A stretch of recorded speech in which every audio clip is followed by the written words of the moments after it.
Hello, welcome back to the BCS podcast. Week 7 recap, Week 8 preview. Yeah, recording this a little bit later on Tuesday night. It's Wednesday. It's not Wednesday. There you go. A little bit later on Tuesday night would be Wednesday. It's crazy. This will still probably come out at the same time. How was everyone's weekend? Obviously, you can tell mine was thrown off. Relaxing. My other screen was making noise. Non-stressful. It was something. It was, probably one of the worst weekends in Detroit sports in the last, 30 years I can remember. I think every team lost. Tigers obviously lose in 15 innings in complete disaster and offensive futility. The state of California absolutely obliterated both Michigan schools, and then the NFL decided the Chiefs had to win to promote Taylor Swift's album. So, yeah. Are we surprised? Not at all. Yeah, and then some bullshit suspension for one of our players from Monday Night Football, whatever. Yeah. So, shall we begin with our little Big Ten recap? Yes, we can start. I did not watch the game Friday night, and I did not either. I did not. We were watching the more important game that happened in Seattle, Washington. I had this on a little bit. Once again, Washington with just an absolute slow start. Absolutely, they sleptwalked through the first quarter, and then it seemed like there was a switch that finally clicked for them.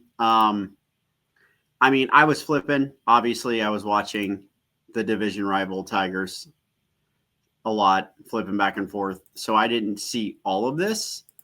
But what I did see is it was not a great start for Washington, because you then had basically they drove down the field again after Rutgers went downfield and scored. They drove down the field, attempted a field goal, and just missed it. And it was like, okay, well, you guys are going to do this again this week like you did last week against Maryland. Other than that, Washington looked good afterwards after they got out. They flipped the switch. Look at that. I had the notifications on my phone. It was just boom, boom, boom.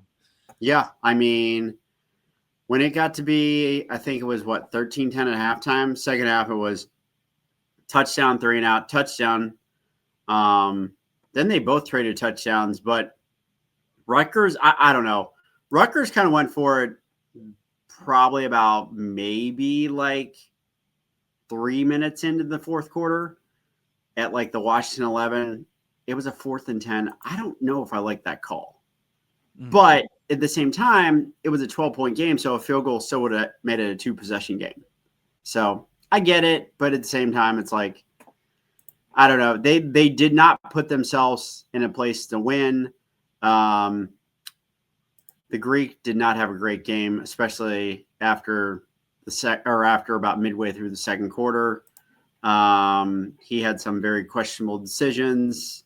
Other than that, overall, from what I saw, a lot of passing yards, but he also was 31 of 50. And then Williams is pretty much their main team. He ran the ball well and threw the ball well. So, yeah. Yeah, he's got another bad defense he's playing this week. So we'll see how he does against that one. Oh, boy. Here we go. Noon games were both of you, right? Yeah. Yes. And in-state pen. I guess that's the next one we'll talk about. They did it again. Obviously, by now, James Franklin's gone. Bye-bye. I have been taking victory laps, even though it's not my school. I am not taking victory laps with this. I am taking very sad, depressing things with this because I want a lifetime contract. I know, but I don't. I know it's going to be Matt Rule, and I think that's going to be the funniest possible outcome because Matt Rule is just an earlier version of James Franklin, if not worse. I don't know. But I mean, I'm sure we'll get into that more. I didn't really watch the game. I guess Drew's out for the season. I didn't really see that until like the other day. Yeah, he broke his collarbone. And then apparently he got crushed. Oh yeah, he got killed. He got crushed. He got crushed. Look, it's and by the way, this was a 3:30 game. Northwestern and Penn State. This was a 3:30 game. It was kind of wild to see because you kind of had. I don't know how they lost. Like, I just don't understand how Northwestern put together a game plan, or Northwestern and Penn State, both teams, like, it almost looked like Franklin, like, literally didn't know what he was doing. And obviously, like, Penn State fans got fed up, and this is it. Like, they pretty much needed to run the table to make the tournament. They're done. It's over. And now they might even be not talking bowl game. It's going to be a struggle to get a bowl game at this point. Yeah, I mean, the rest of their look, they could seriously not win a Big Ten game. Yeah. I mean, you're right. Stinks. Yeah. I hate to at say Iowa, it, right? At Iowa, underdog. At Ohio State, murder. Home against Indiana, murder. At Michigan State, look. I don't know. A little inside baseball. My roommate here is a Sparty, and one of our good friends we now have is a Penn State guy. And my Sparty guy was giving shit to him the whole year about how they're going to beat Penn State. This is back when the spread was going to be probably about 30 before the season. And I don't even know what it'd be right now. I seriously don't know. I think it'd be a pick'em. Yeah, it might be. It might be because how Ethan Grunkmeyer, known as Ethan Two Moms, does. Then Matt Rule at Penn State. You don't think that's an audition game? Yeah. And then at Rutgers, by then you're a dead dog. And then so there is a little concern here. Ethan Grunkmeyer is a Columbus boy, so it's kind of oh boy, another one. Oh, just like the last one was so good. I mean, he was a Cincy boy. The last one was a Cincy boy. Yeah, State of Ohio, same thing. He went to go to Olatangy, and we can just talk. I mean, we'll talk more about this game, but the Iowa game, they're underdogs. Like, yeah. Like, I don't know if they're going to be fair the rest of the year. I mean, they will probably at Rutgers, but I mean, this team is bad. Dude, the wheels just fell off. I mean, I don't want to be like that guy, but do we start seeing if they lose to Indiana, players opt out that early for the draft? Like, I know it's crazy to say, yes, but like I would. Yeah. But like these like. But how many players of their top name players are getting drafted? Dennis Sutton, I know for sure. Probably the running backs. Look, you can enter the portal. Your coach got fired. You can enter the portal. Go. Oh, no, you can't. There's a new rule. No, it's not ratified yet. I don't even know when it's. The rules are all wonky. Some UCLA kids enter the portal already. Anyways, I will just say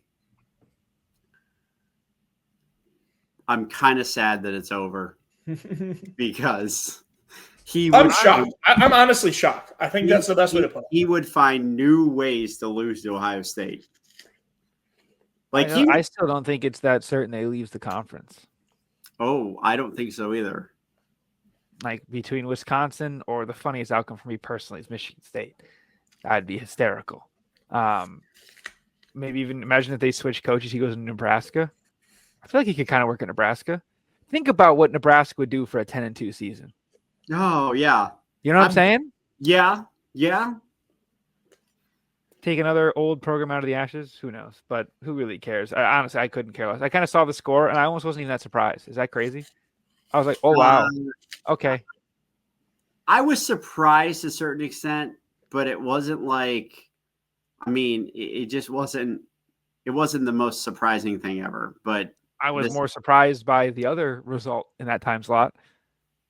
Indiana going on the road and beating Oregon like that. You were surprised. I understand. Look, we called it. Some of us were not surprised. Plus 7.5 is a bit far difference than minus 9.5, right, fellas? Yeah. Okay. I watched the highlights of this game afterwards. Indiana is legit. Indiana's legit. I don't even know how legit their offense is. That defense is holy Unreal. It's crazy. It's crazy. I mean, it's still a lot of JMU guys, which will be interesting to see Yeah. how it goes next year. But freaking heck. Very impressive. And you know what? We've seen a new Signetti this year. He doesn't give bulletin board material.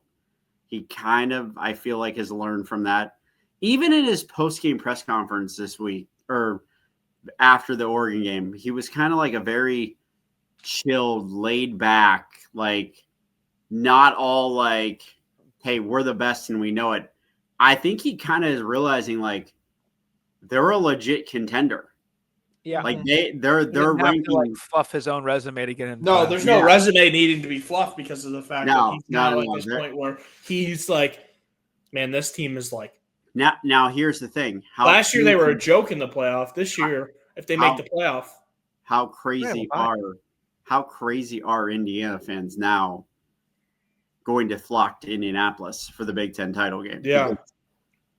Because are they going to? Or are they going to just still be like, it's Indiana football, like, and does it matter on who they play? No, they'll go. Everyone knows these Indiana fans. They were Michigan and Ohio State and Notre Dame fans like the last couple of years. I mean, because anyone that went to Indiana, most of them that I know, obviously, they were going to Indiana for a semester or a year and then transferring back to Michigan once they could get in. I don't know, man. I mean, I've been ice cold this year on locks. Dude, I almost made Michigan my lock, funnily enough. It's just crazy. I mean, I think you got to talk about the Indiana game with the Penn State game because I think they're results of each other. Signetti has gotten rid of the mediocre coach. Yes, we've got in one game where even just down to like, I think it sound crazy. Sorry, people. Like, women, sports players. It's either mid or generational. There's not really in between. Yep. And we've got that out with coaches where like. Because that's the thing is like you hear all these people talking about it, and it's like, oh, you would kill for a 10-2 season every year for James Franklin, blah blah blah. Well, Signetti showed that anyone can do that now. Additionally, if you do 10-2 for 30 years, you're gonna get sick. And my whole point, and I was saying this, and I was proven so right, was if you're spending on a national championship level and you don't even make the playoff, or you're not going to, go anything in the playoff or even contend for a title, you're done. Last year does not count. Last year is not real. I've said it for a long time. It's not real what happened last year. That'll never happen again. These formations never happen again.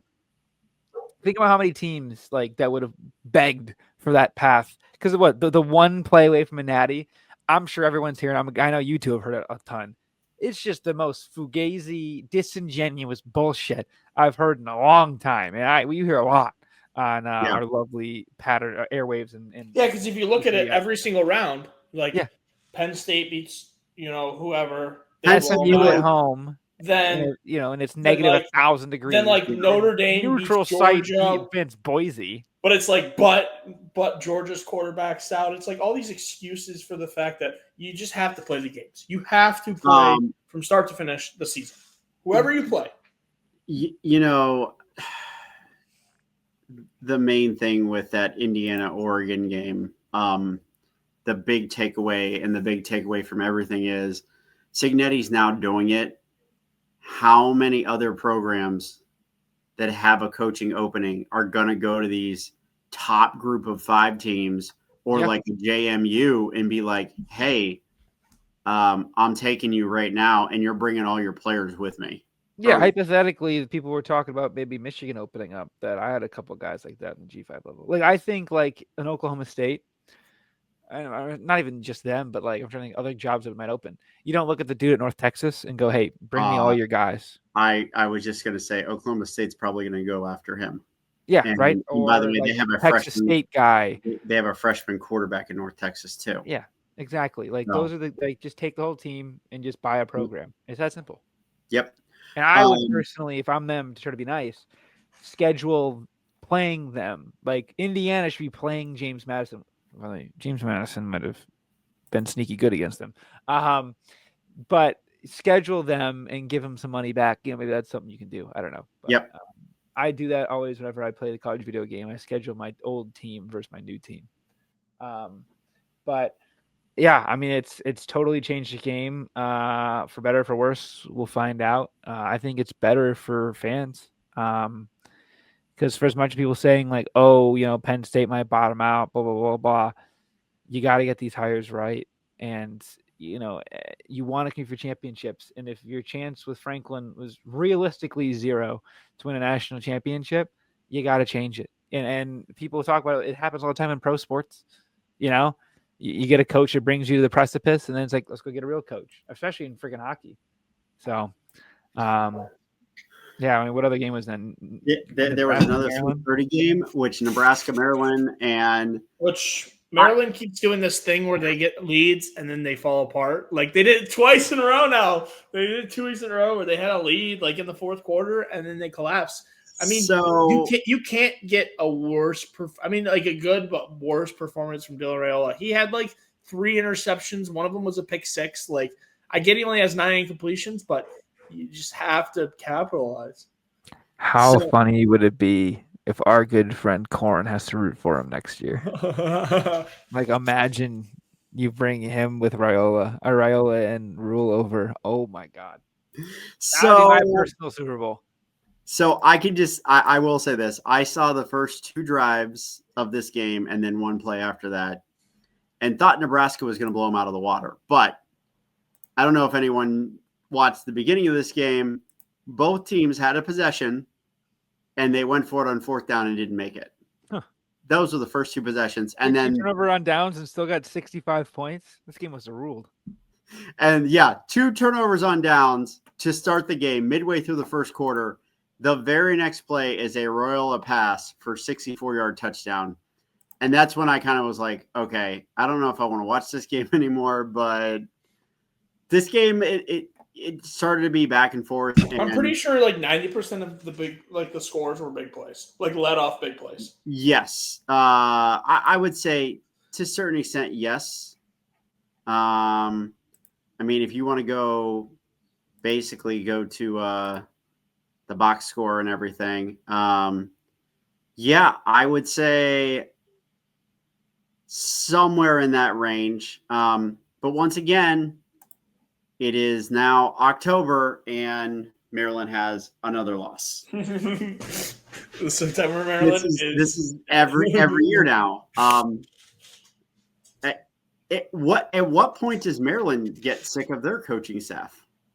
I mean, Loxley's been perpetually on the hot seat, but I mean, they start out covering spreads, dude. I had no idea Maryland was a touchdown dog at home again. I would have made that my lock again.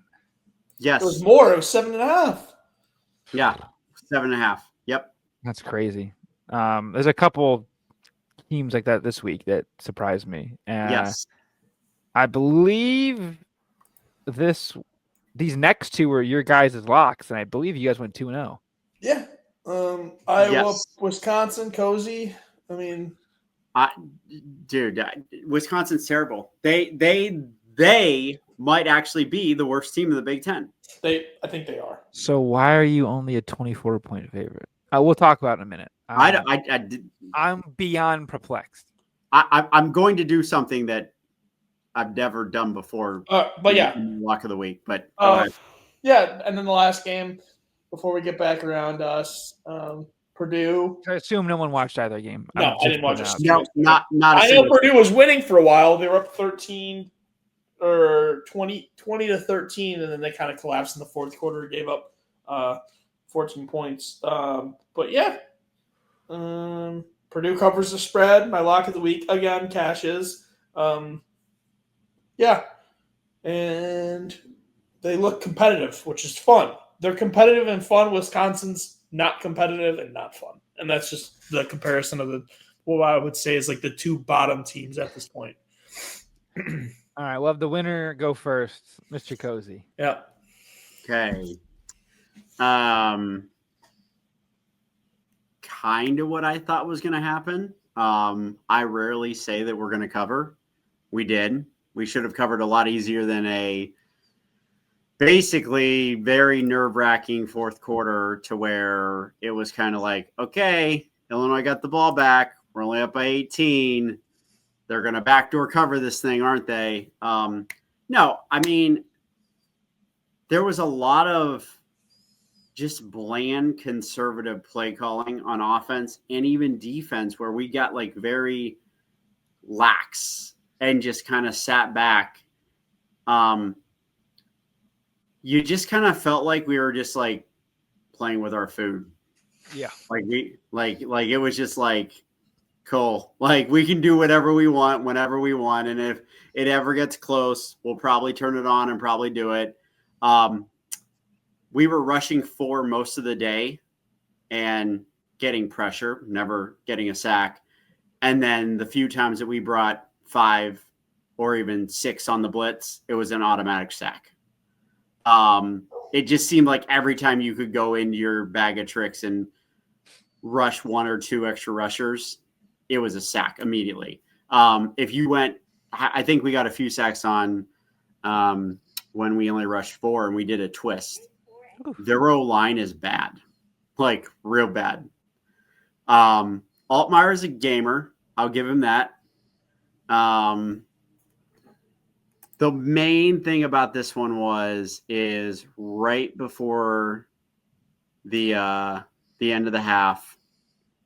I guess it wasn't really right before because there was another 2 possessions. Illinois got all the way down to the 1-yard line and they false started. And that was a big, big play there because I thought they were going to get a touchdown. We were going to go into half and it was going to be 20-7 and they were going to be right back in it and they were going to double up. Even when they came out at the beginning of the second half and they had a 12-play drive, it was probably one of the better drives against an Ohio State defense I've seen. Now, granted, Illinois had to, once again, they got down by the goal line. I don't know what this goal line stuff is. I mean, I do know, but I don't. It's getting crazy at this point. It is. Just can't do it. It's getting absurd because it's like there's like a wall until we get to the it's wide open until we get to the red zone, and then there's a wall. Now, granted, and it's like the greatest defense I've ever seen. Now, granted, it does get tougher because you can't throw the ball, and there's not as much. Obviously, the extra defender. Yes, quote unquote extra defender.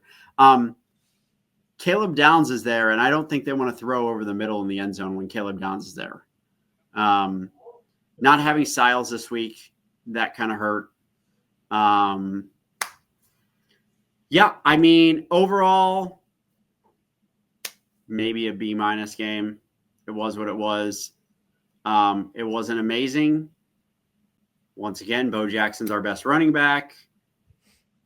James Peoples. Also, I got to mention this. It just came to my head. James Peoples should never, ever, ever, ever, ever, ever, ever. I'll let you finish the sentence there, Blake. Yep. Craziest thing, okay? We're looking at the lines pregame. We're discussing what's going on. The team total points for Illinois was 16.5. They went for 2 and hit the under at 16 points in this game, which is crazy. I know that. Yes. When I was going through it, it's 16.5 points. Yeah, I mean, I think Illinois is their ceiling is ReliQuest Bowl. Yeah, last year, yeah. I mean, they loved last year beating Beamer in the friggin' Cheez-It Bowl. Yeah, I mean, I just have to ask, like, can they win out? I don't know. I haven't even. Their schedule is quite easy. They play okay. They have a couple of games. They play at Washington, which is tough. I would say that's probably a very tough game, depending on what Washington does this week. Home versus Rutgers, home versus Maryland, at Wisconsin, home versus Northwestern. As someone who has seen both games or both teams, I think I'm going to give the edge to Washington a little bit. What's the Gary Lytics spread? Like if I'm looking at that schedule, I'm thinking, man, isn't it a push? Because we won 24-6 and 34-16. Okay, so it's a pick 'em. Pick 'em on the road. I think I got to give it the edge to Washington. We'll talk about it next week. We'll talk more about it next week. But I think this is like, if they win this game, I could absolutely see them going on a fun game next week. Yeah. Yeah. See, that should be almost like a Friday night standalone. Yes, actually, correct. check what day it's on. It might be on Friday. Which one of you teams? I'll go first. I mean, okay. Yeah. Let's talk about. Let's talk. Let's talk. I mean, there's not very many words to describe what I saw on Saturday morning. First off, noon games are unbelievably different. I'm not ready for this. I wasn't prepared. Like, I wasn't even. Now, what if a team you were playing with had a 3-hour disadvantage? What about a 9 a.m. game, Zach? Hey, shout out to them. Shout out to them for what they did. I was so skeptical on Nico coming into the game, and he played unbelievable. I mean, I don't know how to put this into words, but this new offensive coordinator is doing plays that I had never seen from UCLA in my life. Like, they were not performing up to their standard. They were not running these formations and these motions and stuff. This guy has implemented in 2-3 weeks, like, so much greater offensive schemes. But yeah. Do you know his name by now? Josh. No. Or something. It starts with a J. I don't remember. Jerry Neuheisel is the son of. Yeah, of Rick Neuheisel. Yeah. Yes. Who's on TV? CBS. Yeah. My biggest takeaway just from UCLA in general is the current head coach the biggest cuck of all time? No, I know. No one even talks about him. Like, it's not even Neuheisel's not even the coach. I know.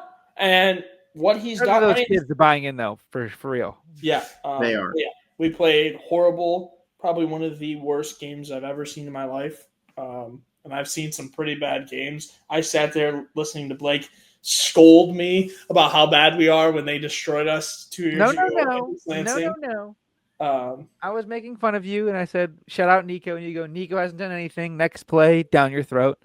Listen, it was a disaster. I had this game circled before the year that this was going to be the Nico game. It was not really the Nico game. It was the fucking Jalen Berger game. Yeah. I mean, I thankfully haven't had that happen to me yet, but I couldn't imagine a guy you forced out of your program because he's so shit in the portal coming back and smacking you. It was bad. Post game. You heard his post game, yeah? No. Berger got up there and was like, "That team's full of dead dogs." He didn't say that part, but he essentially said that. What he literally said was, they didn't want to play football anymore. They quit out there. And I'm like, oh my God. Saying the other team quit and you left them. Listen, I'm not into the Michigan State ins and outs. I don't know what's going on, but I couldn't imagine that he's not on like the hottest of seats right now. It's gotta be, right?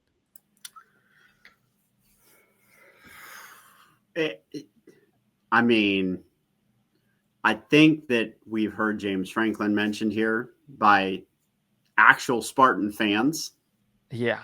And if they are talking James Franklin, I am very shocked that he would be on the hot seat already, but I'm not shocked at the same time. I think that they thought they were getting a guy who had magic beans and a beanstalk, and now he just has the magic beans and no beanstalk has grown. Does that make sense? Absolutely. Okay. Like it's just not translated at all. And I mean losing to we'll say his name, Tim Skipper, because we actually like to say coaches' names on this. Fun fact about Tim Skipper, this is his second interim coaching job in the past 3 seasons. He was also this is a weird thing. I feel like I've heard this before. The head coach at Fresno left the program, and he was acting head coach. And then he was named against us, right? And then he was named interim head coach. Cool. They actually played their asses off against us. Good for him. And then got hired. So he was the interim head coach in 2024. He then got hired at UCLA this year because Fresno went a different direction. Yep. And now he's the interim head coach at UCLA. And so likely probably the next head coach at UCLA. Seriously. He should be the next head coach. I always get very cautious when hiring interim head coaches because, you'll get that magic, but then it runs out really quick. Like, you can just tell. I wonder if our friend Korn, the college football savant, would know that about Tim Skipper. I doubt it. But that makes you should ask him. Dude, Fresno played us tough. All right, Blake. So, quickly, though, in your game. We stunk. There was nothing really good about the game. What's your quarterback situation? Yes, because I'm sitting here. I don't know. Well, Childs keeps not finishing games. Is it because he's actually hurt every game, or is he getting soft bench? He is getting smoked because our offensive line got so depleted so early that we're probably on our third string tackle on one side, and it's bad. It's not great right now. Sounds like my pro football team. Yeah, so he's getting smoked. He's getting crushed. And your O-line was already kind of question marks all over it, anyways.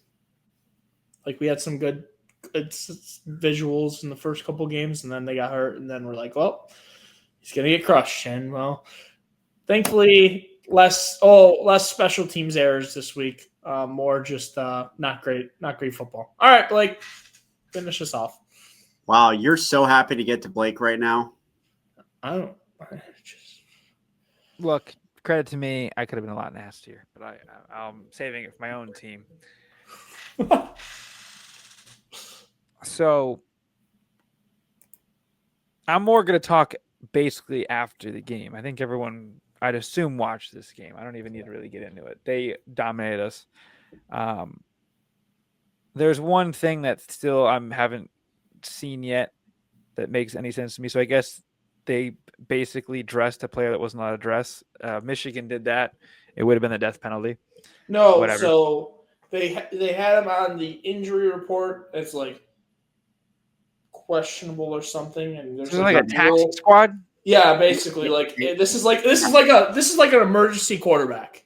Yes, essentially he was listed as out, but because they ran out of running backs, they literally when you look at the list, they posted it on Twitter after the game. They were out there first, second, fifth, sixth, like every single running back except for walk-ons. Like I had 3 on my roster after the first quarter. Here is what I'm going to say to that whole fiasco and nonsense that went on. I think what should have happened is USC should have been told. They should have literally asked a question like, "Hey, can we actually suit this guy up and let him play?" Well, that's what they did mid-game. They had him medically checked mid-game. And the office cleared him. The Big Ten office. Yes, somebody cleared him from a higher level and said he can play. If you have us, or if we say yes or no, that's BS. If you have him cleared, I actually agree with Blake on this one. They should have asked Michigan and been like, is this okay? Because if the headsets go out on one sideline, they ask the other sideline, or they ask their sideline, hey, are you okay if the other team uses the headsets? And usually they say no, and then no one is using the headsets. It should have been kind of one of those things. Still kind of confused at what the Big Ten office cleared them for and now is fining them for. I guess you can use him afterwards, but you have to pay a fine to use them. Okay, if you have to pay the fine, I'm sure that's something not adding up there. Yeah. So here's I know what you're saying is accurate, but it's really weird. But I can understand if both running backs that you're playing with that are scholarship.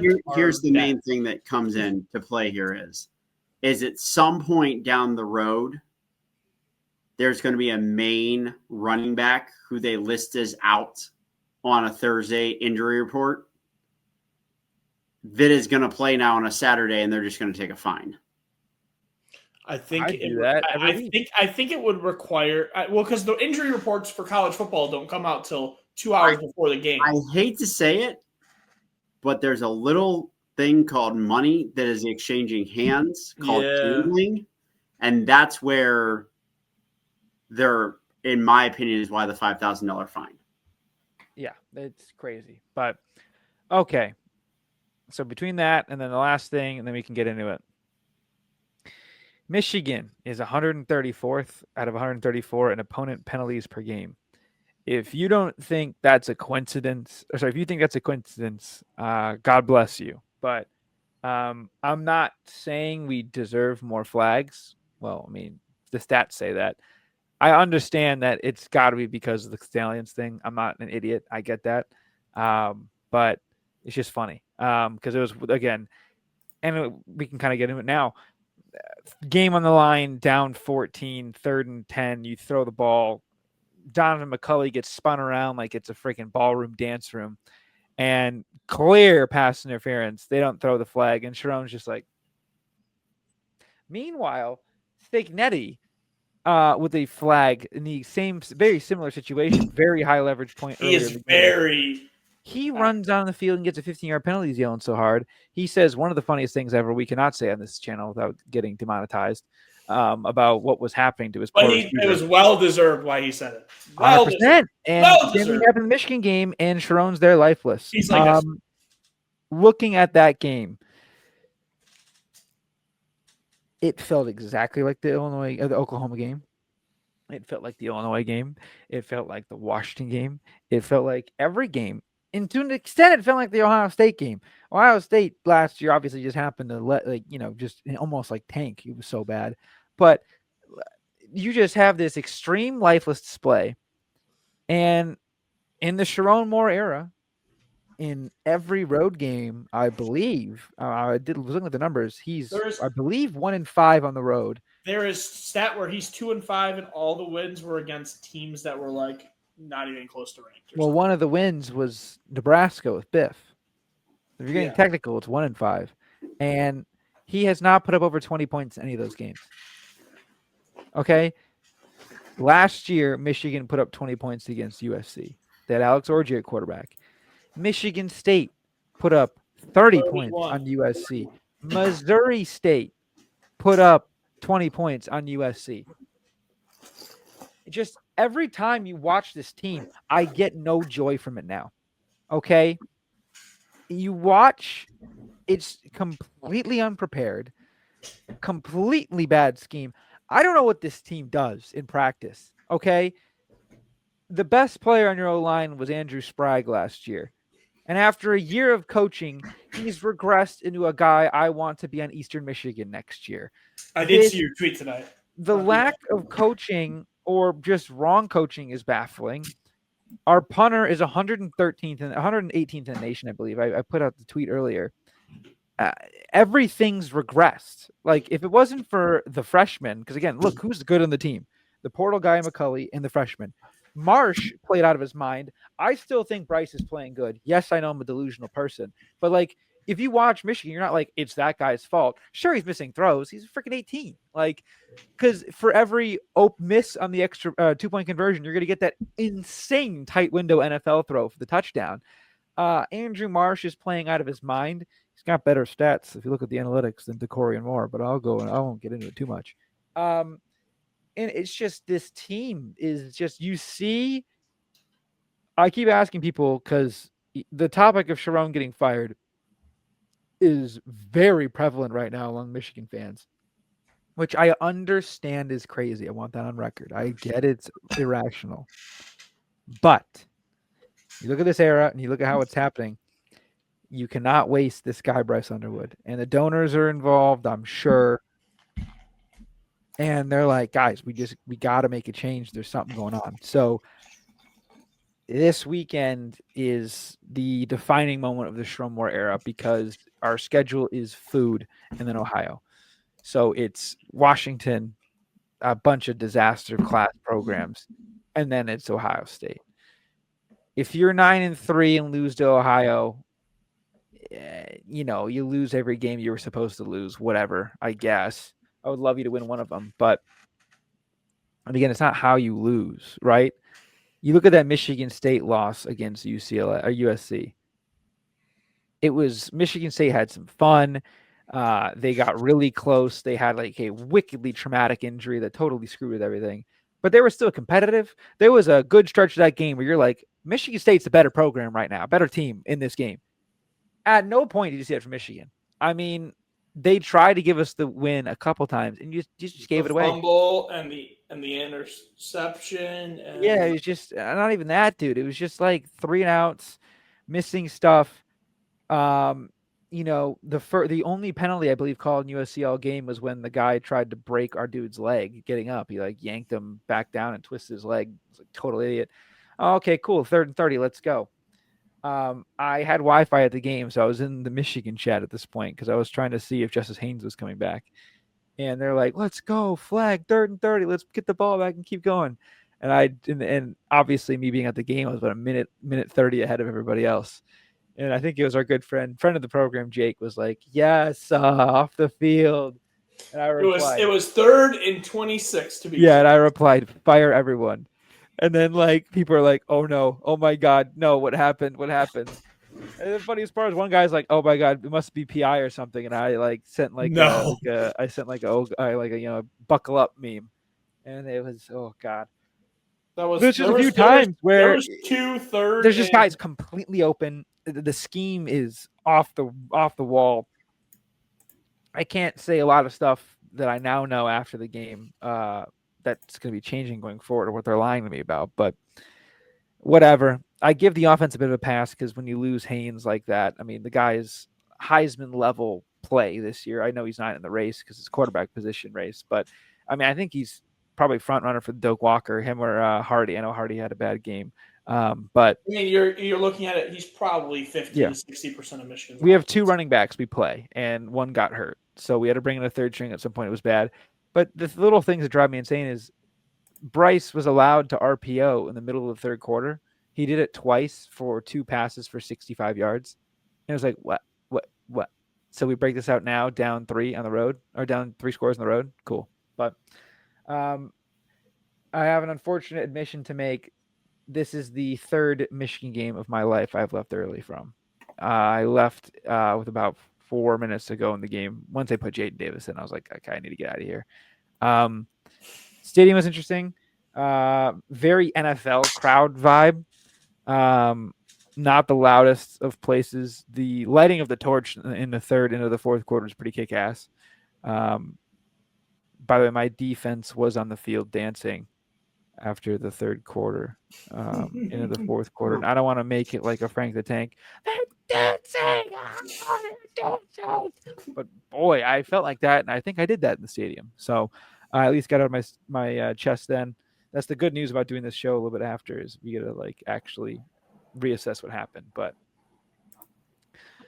if Sharon Moore loses this game, he is firmly on the hot seat, and it leaves me as a win-win in the Michigan State game. Because if he loses the next 2 games, he will be fired. And I can tell you that with as much absolute certainty as possible. And the last thing my good friends want at State Penn is Michigan to open up in the same cycle as them. Because anybody they want will take better. So, yeah, that's pretty much it. So, I must apologize. On this podcast, I made one of the more outrageous statements that Bryce Underwood would never lose a conference game. Players fuck up. Okay. Hey, anything else that happened this past weekend or any thoughts on my game? Admitting is key that it's going to happen. Yes. So if we want to go to the top 25 games, yes, there was a lot that happened. I just want to say this before we go any deeper in any games. It is like we complain about the refs in the Big Ten. It is absolutely insane to me what they did to Auburn this week. They How many times? Which time? Screwed them over multiple times. This is the 3rd game in a row because they wanted Georgia to win. Can we? No, I don't need a timeout. We're good. No, we everyone round of applause for the first half of the segment. No. Like first off, they have a ball on like the 1 or 2 yard line. They get past the plane, and then he fumbles the ball. Yep. I had people from Georgia like some Georgia fans that I know in a chat saying, "This is insane.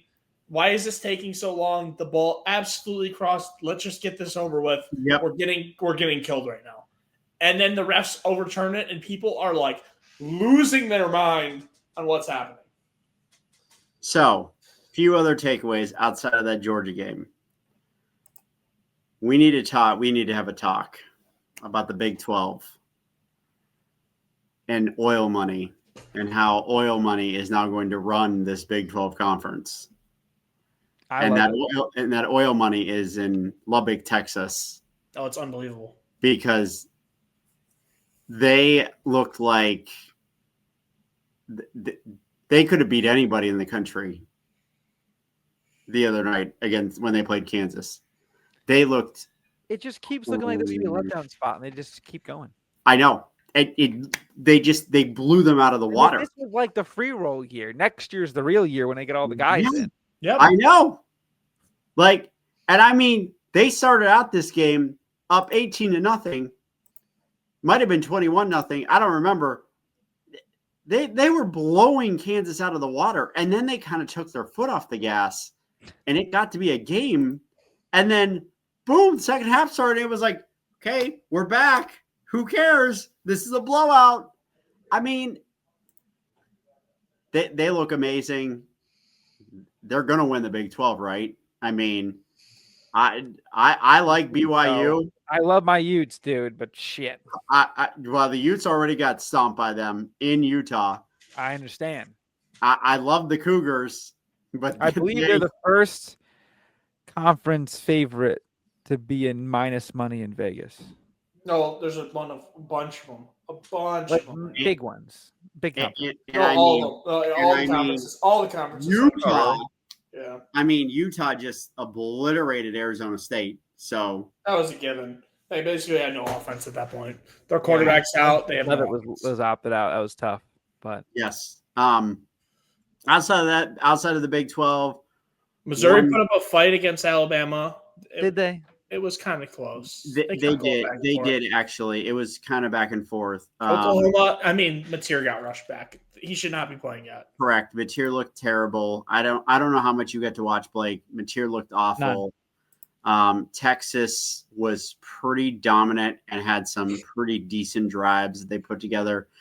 Our little friends down at the Grove, they should have lost, but they pulled out in crazy trap spot. Yeah, it would have been the classic Lane Kiffin trap game. But he pulled through. But they pulled through. He did. And once again, I don't know if it's just like Tennessee just doesn't know how to play them or get up for them, but Arkansas should have probably beat Tennessee. That was my lock in the One-Handed Bandits chat. He asks for an underdog pick of the week, and I took Petrino. I go, look at Taylor Green's an animal. Taylor Green, by the way, speaking of he had to play in that game, dude. Oh. Speaking of underdogs, he's unreal. It sucks, dude, that he's gonna be gone. And I mean, I hope he's like a fun NFL backup or he's like a UFL guy. But speaking real quick of underdogs of the week, I picked mine.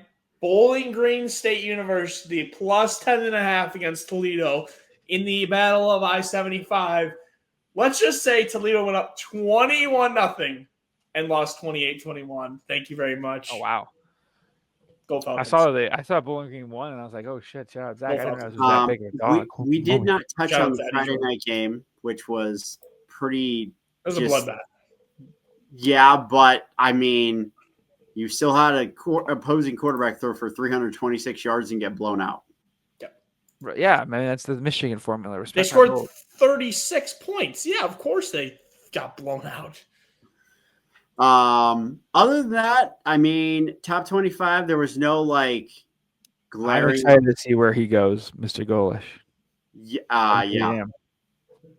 There was no glaring upsets. I mean, Colorado beat Iowa State, Pitt beat Florida State. I mean, that was like a 2-point Pitt, by the way. Hold on. The funny stat about Florida State. So Mike Norvell just turned 44. He did not win a SEC game as a 43-year-old. ACC game. Yeah, that's pretty bad. Crazy. He went from coach of the year to we need to be in the playoffs to coach of the year again this year today. I will say one thing, and there's one team that's playing well. I don't think they should be this high in the AP poll, but if they win this week, they're going to be in the tournament again. Notre Dame. Notre Dame. Yeah. Yeah. It's a very big game. It's a very big game. Here, realistically, who can argue against them because their two losses are against the U and Texas A&M. And if the U and Texas A&M keep winning, that's just showing that Notre Dame might actually not be that 0-2 Notre Dame team that we thought. The other thing is Marcus Freeman may have solved I'm going to drop a game against a really bad program. He has a lot of opportunities, though, in the second half of the season. Yeah, he does. Because their schedule is not good after USC. I give them credit. They actually played some good teams this year, too. So yeah, they did. They played a way different schedule than last year. They did, but post this USC game. And the service academies are down across the board, too. Correct. Post this, BC Navy at Pitt, Syracuse at Stanford. That Pitt game could actually be the only game that makes me a little nervous is actually the Navy game. Sorry, I just saw that Gavin Wimstad is in for Jacksonville State. He's the backup at Jacksonville State. That man was starting for Rutgers 2 years ago. Oh, jeez. But yeah, we'll talk about this week real quick, and then we'll be good. Friday night, Nebraska at Minnesota. Oh, it just seems too easy. Yeah. Seems like Nebraska's going to win this game easily, right? I mean, this just seems like you got to take the dog at home, no? I mean, they'll cover, but the dog is terrible, though. The dog is that bad? Oh, they're pretty bad. So I shouldn't start Darius in fantasy this week. They have a safety, and that's about it. That's about the extent. I mean, they're going to make a bowl game for sure, but we'll see. I mean, they play Nebraska at Iowa. Yeah, the game's a lot easier. They play at Northwestern and Wisconsin. Oh, never mind. They got Wisconsin on the schedule at the end. They'll be totally sub one. So we'll just scroll through 3 o'clock. Purdue, Northwestern. Short slate, man. Shoot. 3.5 point. Oh, you want to buy, Zach? Oh no, you're not. You're not. Sorry. 3 p.m. Purdue, Northwestern. Oh my God, is this what they play to people in like Guantanamo Bay? Probably. That game is not going to be good. It's going to be the over-under. I'm shocked the over-under is so high. Oregon at Rutgers for 6:30. This feels like an Oregon bloodletting. Oh, absolutely. This is going to be. They're going to run it up. Like 42 to 10, and he's going to call a timeout when it's 35-10, and they're at the 10-yard line. He's going to be like, "Guys, look around. This is where college football was invented. This is where it was invented." We're going lock of the week. We're getting revenge next year for that bullshit. I didn't forget. I don't know if my pussy head coach remembers it though, but I'll make sure he remembers it. But tell me you wouldn't see him call timeout and gather everyone around and say, "Look around, guys. This is the birthplace of college football." 7 o'clock on the Peacock Network. You got Penn State at Iowa. Yeah, I'm so glad. Is Peacock PO'd because they thought they had a low crowd before. Man, are they going to have a low viewership now? Well, they have another game on Peacock at the same time. I don't really think they're worried about it this week. No. FS1, 7 o'clock. Maryland and mighty UCLA Bruins. The world's best 2-4 team. People are talking. Yeah.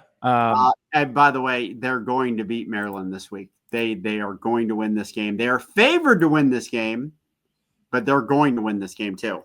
They're not even eliminated from playoff discussion yet. I know that sounds crazy. If they win out, they will be in the Big Ten title game. Right.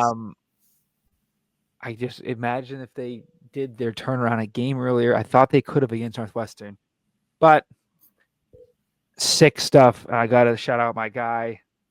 I will not get off of him like I did, unfortunately, my Bulls for a time. The lock of the week is the ever-giving Nico Frico. Shout out my guy, Nico. You got to do it. UCLA -3.5. Officially I was out to dinner before this podcast. It was cold. I saw my breath. That means Maryland starts to suck. It's not September, Maryland. Okay, it's cold weather, It's Maryland. October, Maryland. Yep, yep. When the leaves start turning and the lattes become pumpkin and whatever bullshit. You know what I fucking mean. Oh yeah. I'm fading at my own risk. I'm like 1 for 20 this year. The only one I won was Michigan Northwestern. I'm Michigan Nebraska. So does that mean this is a kiss of death? Probably, yeah. I mean, this Okay. is when the interim luck runs out. Okay. And our last game that is non one of our games, USC and Notre Dame. This has bloodbath all over, doesn't it? And I don't like it. I sure hope so. I'm rooting for one of my rivals. That's how bad I am right now. I'm not rooting for either side in this game. Well, actually, I am. I want both teams to have fun. No. I want both teams to have a terrible time, to be honest. I'm rooting the opposite of Blake, but I think it's going to be a bloodbath for one certain team. I think that Notre Dame just absolutely destroys USC. And I don't think it's particularly close. I think the Irish have hit another gear. I think a Saturday night in South Bend is going to really, really rock. Does that say 65 and lightning? I don't have any weather, but that'd be even actually, better. hold on. Yes, it does. Even better for Notre Dame then. Then 9.5 Notre Dame, take it to cover. It's not my lock of the week. We're going to get to my lock of the week. Mine too. They're going to absolutely slam these guys. Yes, I agree. Michigan was able to run it at will. They just decided not to, and my backup doesn't see cuts like he's Donovan Edwards. But, yeah, we'll see. I mean, I just can't wrap my head around how different the Michigan game would have been with Justice Haynes. But who knows? Who knows? They please kill him. Oh, now to big noon it would kickoff. Be pretty fun if they win the era. Oh, that is a sweet steal, though. That's I like that. That's very NFL-y, giving out these type of towels at the game, whatever. That's the new thing in college football, FYI. Yeah, nothing says let's make more noise. Like, what's louder? Oh, trust me, that's the new era of college football. Goddamn thundersticks. I wish. But go ahead. The game of the week, big noon kickoff. Yeah, once again, hey, here it is. Big brand Michigan. What's up?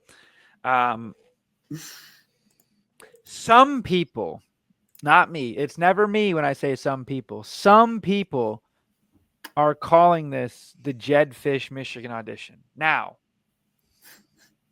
that's not me. Other people are.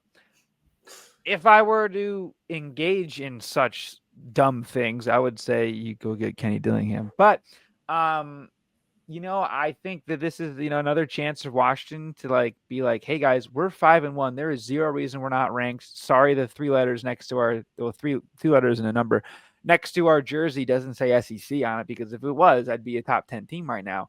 Then this is me talking as Washington. So I think this game is going to be a lot closer than it needs to be.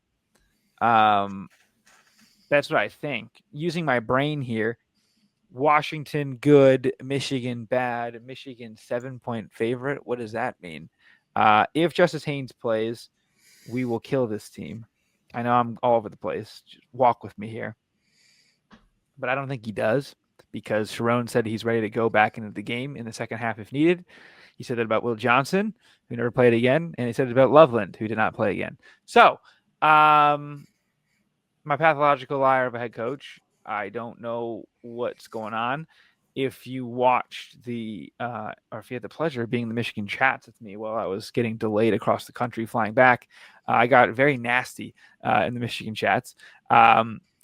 My head coach, after getting his ass handed to him for the 5th time on the road, his 2nd time this season on the road, and was completely lifeless, wore an embroidered Carhartt jacket. Now, I've been told that these are the same jackets they had a couple years ago from the Joe Moore award-winning lineup, which makes me feel better because my thing was, okay, so you got your ass handed to you. When did you order this jacket? Because if you order this jacket after the loss, I want you fired on that flipping plane. It's, again, I said it at the end of my recap of last week. This is the defining moment of Sharon's era.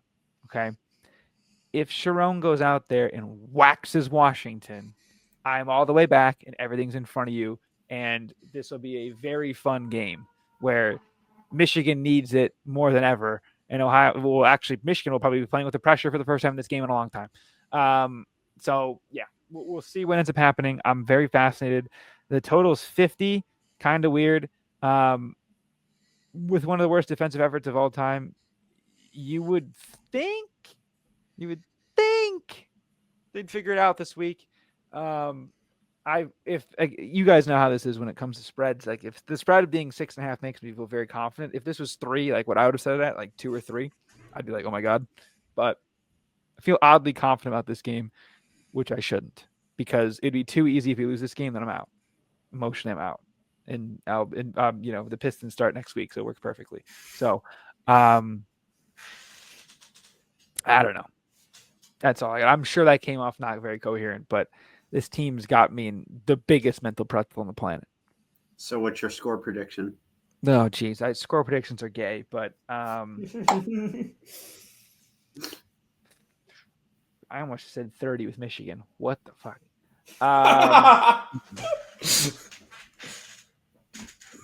27-21. Okay.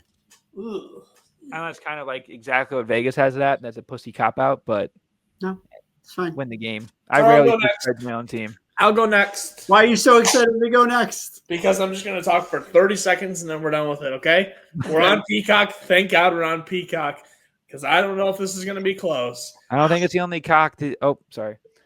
Go ahead, Cozy, because this is my lock of the week. So get your spiel done so I can tell you my lock of the week. Okay, my lock of the week, and I never do this. And I mean I never do this. My lock of the week is currently us 25.5. And my lock of the week is Ohio State, Wisconsin over 41.5 because I think Ohio State's going to put up 42 by itself. Dude, Ohio State's team total, I think I saw it was 31.5. Wisconsin can't stop a damn soul. I just outside of the play in this game, this could be the funeral march of Luke Fickell, which I thought it was maybe a few weeks ago. But I guess not, and I should have been this week. I have off of what he did at the end of my game into the Iowa game. Yeah, I kind of feel like they're giving him the season no matter what. Am I wrong in thinking that now? Oh, for sure, but I mean, the athletic program there would kind of, let's say Ohio State goes out and wins 49-0, like that's the final. That seems like it's what's going to happen, and the spread says 24. What? Yeah, I don't know. It's very unexplained to me. Spread would make more sense if this game was at 7:00 at night. Here's the thing: this game is at 3:30. It says overcast. It doesn't say that it's going to be windy. Like I could understand maybe if there's wind, if it was extreme wind, but even if it's extreme wind, Wisconsin can't stop the run. So you just had Iowa who put up 27 on, or was it 37? Yeah, 37, right? Yes. Yeah, 37 points. Is our offense worse than Iowa? Do we have to do that whole thing where? I don't. I'm very confused right now. Maybe I don't see this that often because I don't watch them every single week because most of the games are blowouts, but. Jeremiah Smith is having the quietest back-to-back, probably going to have 15 touchdown season. Yes. He's just him. He's just that good. Like, I mean, we're not force-feeding him the ball either, which is good. But it's just again, Michigan, right, 24-10.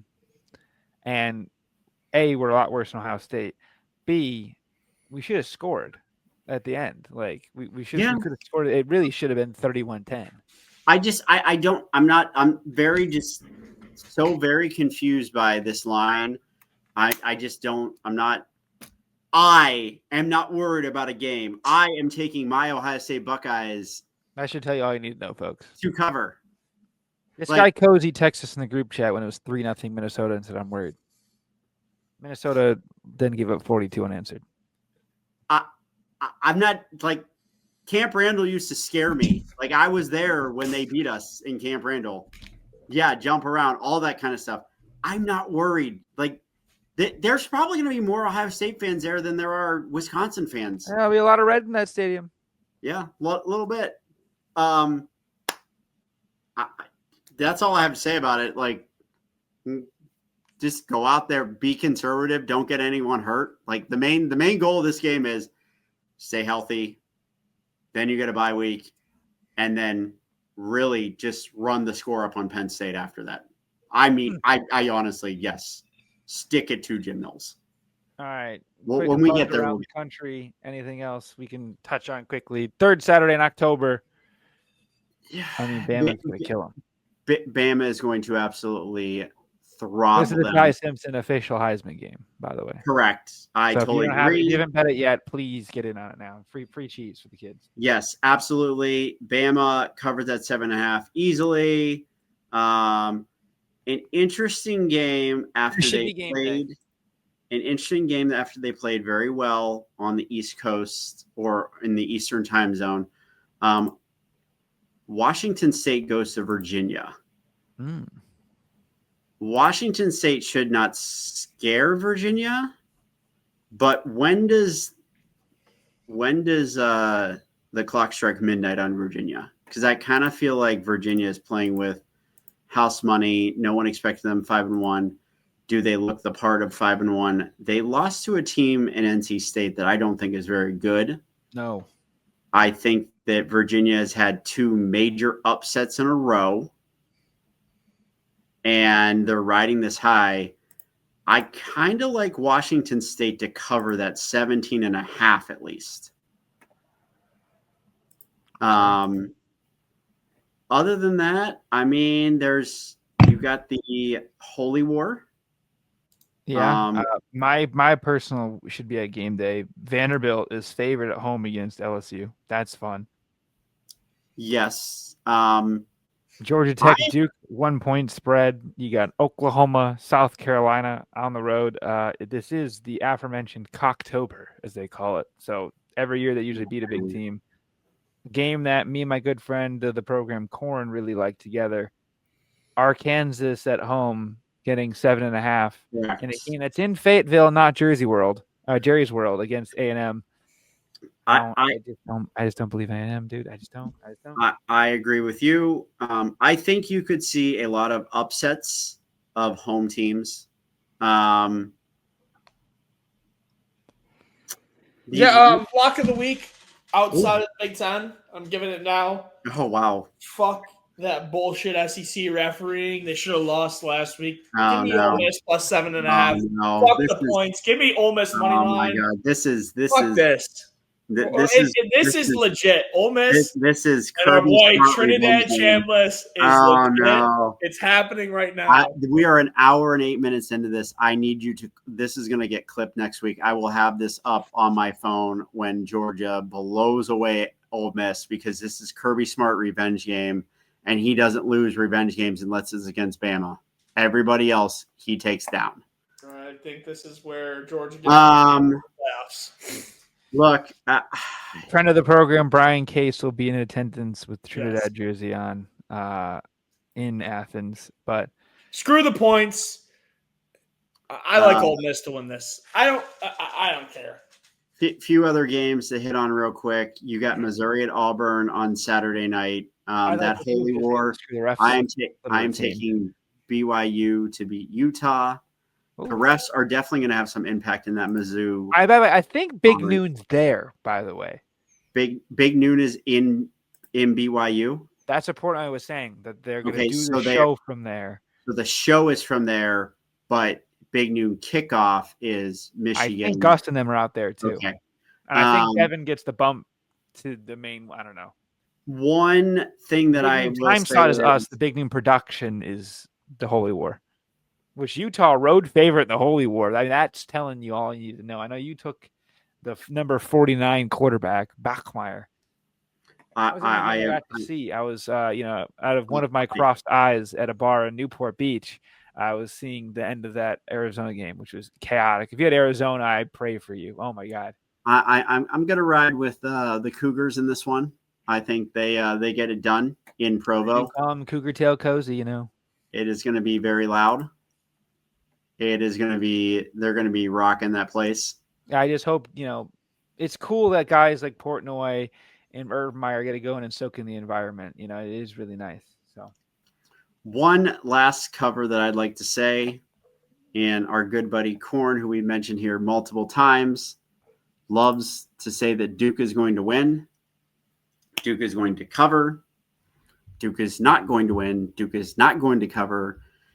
The Georgia Tech Yellow Jackets will keep the ball rolling and go to 7-0 behind Heinous Kings. Hell yeah.